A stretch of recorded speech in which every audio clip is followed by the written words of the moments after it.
So ayan guys, nakisama siya. Ayan oh. Wow.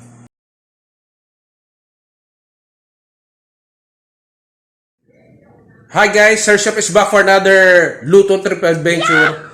So samahan niyo ako na dito ulit ako sa bahay. At backyard cooking tayo, no? At magluluto ako, samahan niyo ako. Isa na naman sa mga Pinoy favorite. Easy recipe lang, no? Magluluto ako ng bopis. So samahan niyo ako. At ito, maingay aso namin. Wait lang. Okay mga chef, so ito yung ready ni Kuya Mar, no? Bale, pinakuluan na yan, hindiwa niya na.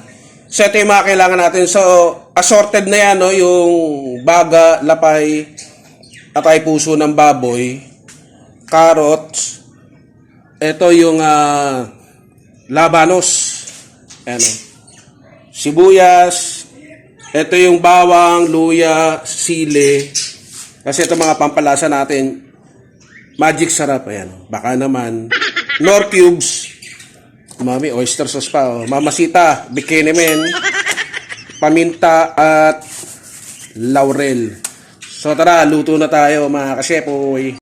Okay, so ito, nagpakulo na ako. Ito yung atsuete.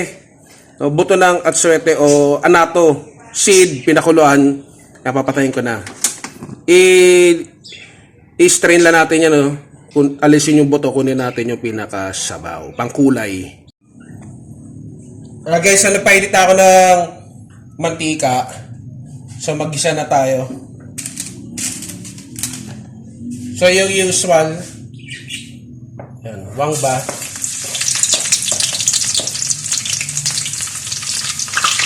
Sabay-sabay na natin ha. Yan, luya. At saka yung sibuyas. Lagyan na natin yung silip. Wala kasi ako na pabili kay Kuya Manala eh. Yung siling maanghang na kulay red. Yung labuyo. Kaya yung panigang. Para na ano lang naman yan, pampabango. Magbigay din ng lasa. Ayun, bango agad. Bango. Mekos-mekos natin. Bango.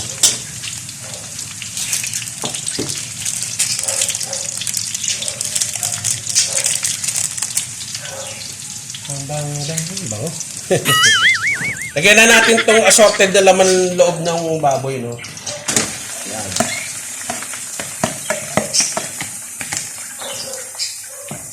So, pinalambot yan sa, ano, pinakuluan, paminta, bawang, luya, laurel.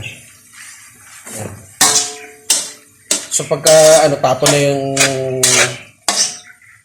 sabaw nun. So, pinahiwa ko lang sa kanya ng maliit. Para hindi masyadong haba yung video. So, titimplahan natin. Ito, ping-ping din. Magic sarap. Natin na. Para ano, mamaya, sakto na yan. Titikman natin kung kailangan pa ng asin o patis. O okay na to. Kasi meron pa akong ilalagay na 4 cubes. So, balikan nyo ako ha. Paanuhin ko lang to. Yung lasa nito. Yan na kayo. Okay guys, so ito habang ano, titimplahan na rin natin. Ito version ko ha. Marami namang pwedeng ano. So, ito yung take ko sa bopis. So, para bukod sa lumasa, ayan o. Nagano ko pa yung camera. Sorry po. Ayan. Lagyan natin ng oyster sauce. So, magbibigay din lang lasa yan at saka kulay. Ayan. Tsaka di naman medyo mapapansin niya kasi pag nilagyan natin ng atsuete. So, ayan. Haluin natin. Mekos-mekos natin. Ayun yung ibon namin. Pasensya na. Sa likod bahay ito. Ayan. Nagagaling ibon. Nag-overtime yung labing-labing. Sana all yung labing-labing. Ayan. So, ito. Ping-ping-ping. Paminta. Tulad ng mga vlog ko. Mahilig ako sa maraming paminta para mabango at masarap. Ayan. Yun. Kasi lalagyan pa naman natin yan. Gusto ko lang ganito para mabango at masarap. Ayan.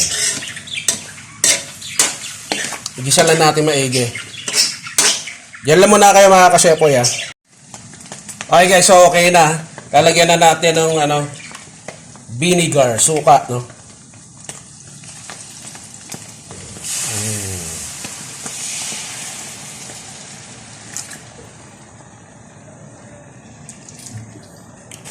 Ayan lang natin yan. Mag-evaporate. No? Pagka, tsaka natin halu-haluin. So, balikan nyo lang ako para hindi matagal yung video, mga kasepoy. Bango. So, naglagay ako ng guys, 3 laurel. Pampabango rin yan, pampaalis tong anggo. Kasi niya naman, di ba, naman loob to. Maalis yung lansa. Ayan. So, medyo nag-evaporate na yung yung suka. Hayaan ko lang na tsaka natin lalagyan ng bawsa tubig, no? So, ang tamay lang. Ayan, mga kasepoy, medyo konti na lang yung suka. Ayan. Lagyan na natin ng bag 2. No? Tubig. Saktuan lang. Para may sabaw. Sakto lang. Kaya ako lang din mag-evaporate. Kasi lalagyan din natin yung yung tubig na may annatto seed. Pero alisin natin yung seed, yung katas lang, yung pampakulay. So, antabay lang ulit. Okay guys, tinikman ko, okay na. Sarap na.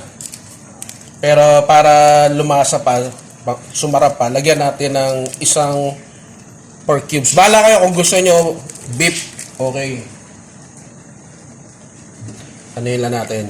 Kasama natin yan. Bango. So, balikan nyo ka. Kasi matagal yung proseso ito para hindi masyado mahaba. Okay guys, habang kumukulo, sama na natin itong ito yung annatto seed. Yung atswete. Ayan.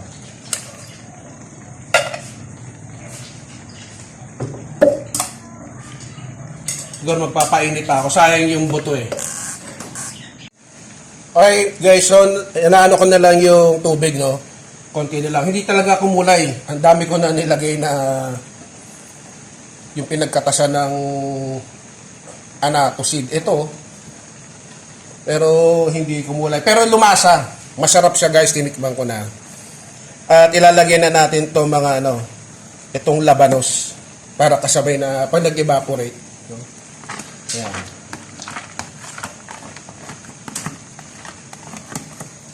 Labanos, sulstasa, joke lang. At saka itong carrot. Ayan.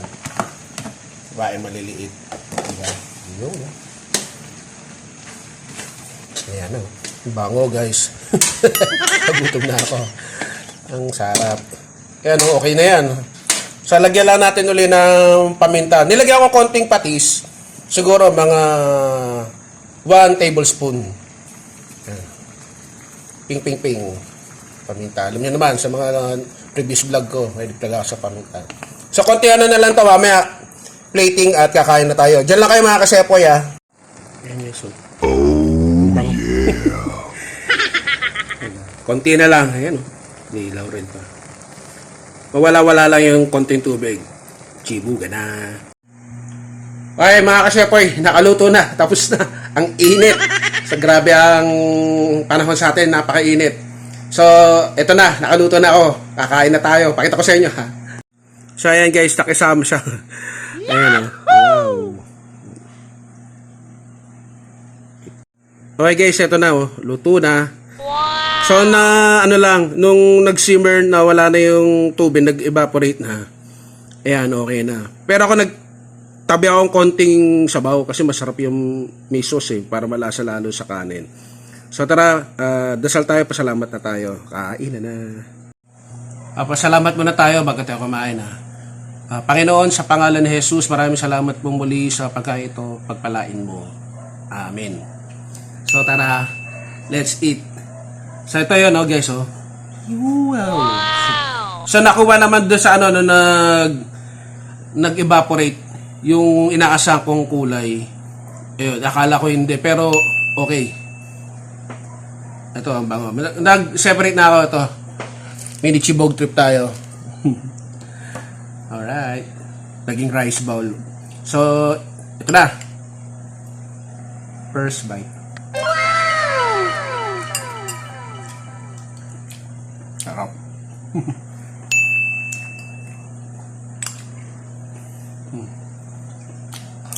Wow! Sarap. Kung may pagkain kayo, sabay kayo, tibog tayo. Naalala ko tuloy yung 3-5 ngayon, no? Yung bopis na piniprito doon sa mga previous vlog, yung sa mga kanto-kanto. Parang pwedeng gumawa nun eh. Parang ito yun eh. Pero malambot. So, pinalambot na ni Kuya Marto yung kasabay namin. Nakuha pa sa gusto ko, no? Ganda. Siguro maganda, lagyan din ng sili pa eh. Yung, wala kasi kami nabili nung anghang yung labuyo. Pero, okay na rin tong green.